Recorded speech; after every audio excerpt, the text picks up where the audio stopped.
Hey guys, it's Pepper, and I was actually doing some, you'll probably see like the same outfit and stuff, but I was actually just doing the story for onyourghoststories.com, and I was trying to find, a Colorado story.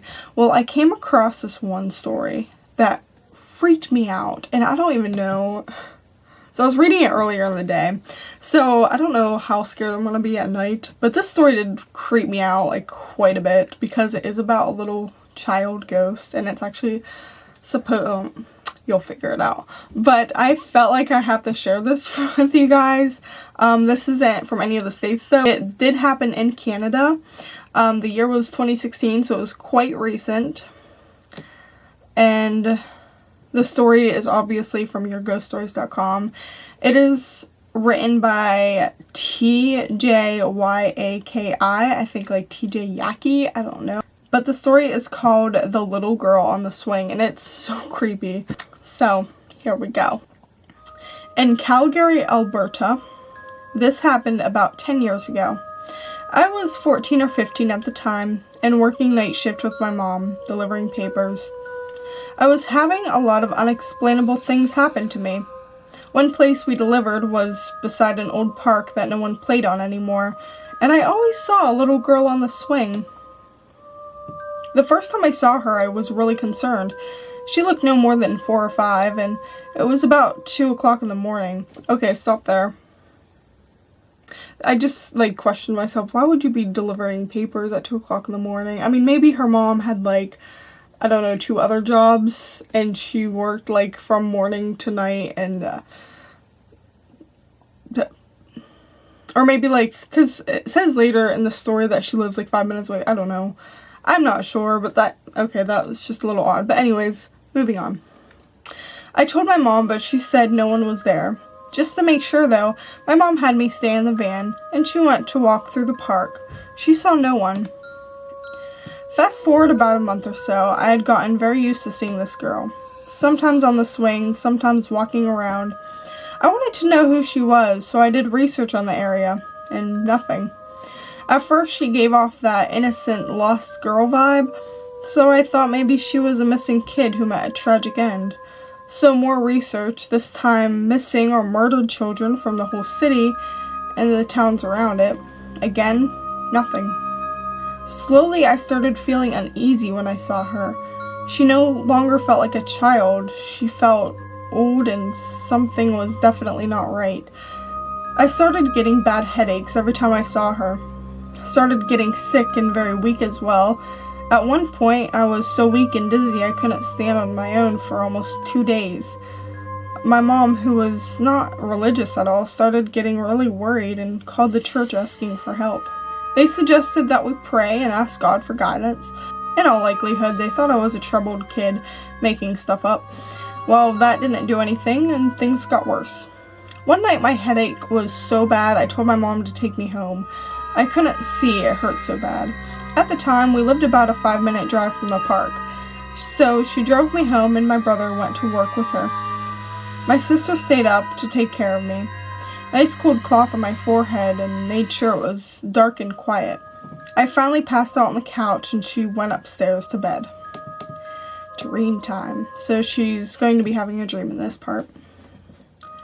Well, it felt only like a few seconds after I fell asleep, I hear a blood-curdling scream come from my sister's room. I opened my eyes. All the lights were on, but I didn't care. Screw the headache, I booked it upstairs to my sister's room. Only I wasn't in my sister's room. I was in the van at the park. Confused, I looked around and see my sister standing about 10 feet in front of the car. It started pouring rain, so I yell at her to come inside the van. She comes to the passenger side of the van, and she's not my sister anymore. She's a little girl on the swing.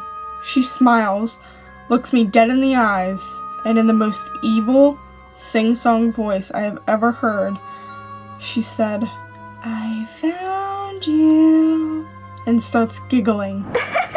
My eyes shoot open. I'm back on the couch. The lights are on, so I figured I'd been out for a while. I tried to get up for a drink of water, and I could not move. I was in a form of sleep paralysis. I think I can hear the evil giggle again and start freaking out with all my might to move, to yell, to do anything. Maybe about 30 seconds later, which felt a whole lot longer, my mom comes rushing in the door and I can move again. I rolled off the couch and screamed and cried. My mom said that ever since she dropped me off, she had a bad feeling and just needed to make sure I was okay. It had been about 20 minutes since she dropped me off. I told her about the vivid dream, and now my mom was convinced something seriously bad was happening. She called one of our good friends, who was also a Wiccan, for help. I'll call her Jay. Jay said it sounded like something demonic, but not necessarily a demon. She said she would be over within a week. She lived a 12-hour drive away. The next night, I'm working with my mom again, feeling like crap, but I was too scared to ask to go home again. Much rather sleep in the van, which is exactly what I did. Now, what happened next, I have no recollection of. My mom said that she let me sleep. When she got out and when she came back, I was sitting up, smiling at her. She asked me why, and I started to giggle. She told me to stop because it wasn't funny. She said I stopped and looked at her, tilted my head, smiled, and said, "I found her. She's mine now," and started giggling again. Ugh, I heard a beep or something to freak me out. Okay. My mom freaked out and started yelling my name. Finally, I came to and asked her why she was yelling at me. I had a headache. Mom called Jay and told her what happened. She hopped on the next flight over. She just called into work. Originally, she was going to finish the work week and drive over the weekend. She did a blessing and smudging of my house and my room. She prayed to the goddess for protection. She did everything she could think of to protect me. Something worked. I haven't seen or heard this little girl since, and I'm happy about it.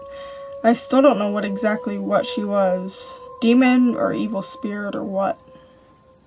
The end.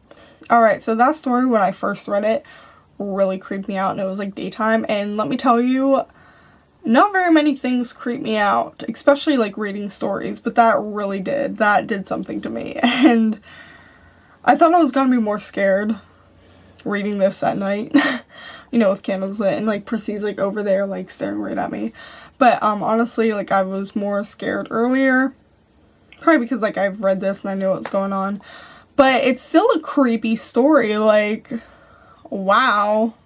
Like, they were from Calgary, Alberta in Canada. If I've even said that right. If you guys are from around there, have you been to this park? Have you seen that little girl? Like, that's so creepy. And like I've said before, like, kids creep me out, especially like swings, like, you know, parks, like, you know, schools. Like, I love, you know, haunted schools. Like, schools have, you know, like parks for the recess and like swings, like so creepy. Like, I always thought, even when I was like younger, when I was in elementary school, we'd go out on recess, I would always like think about like haunted playgrounds for some reason. I was such a weirdo. But yeah, like that was such a creepy story. I don't know. Let me know what you guys think. Did it scare you? Do you think it was evil? Do you have any idea what it could have been? I think it probably was evil. Now, I don't really understand when the psychic Jay, the friend, said it sounds demonic, but it's not a demon. To me, that's just kind of an evil spirit. I don't know what she would think.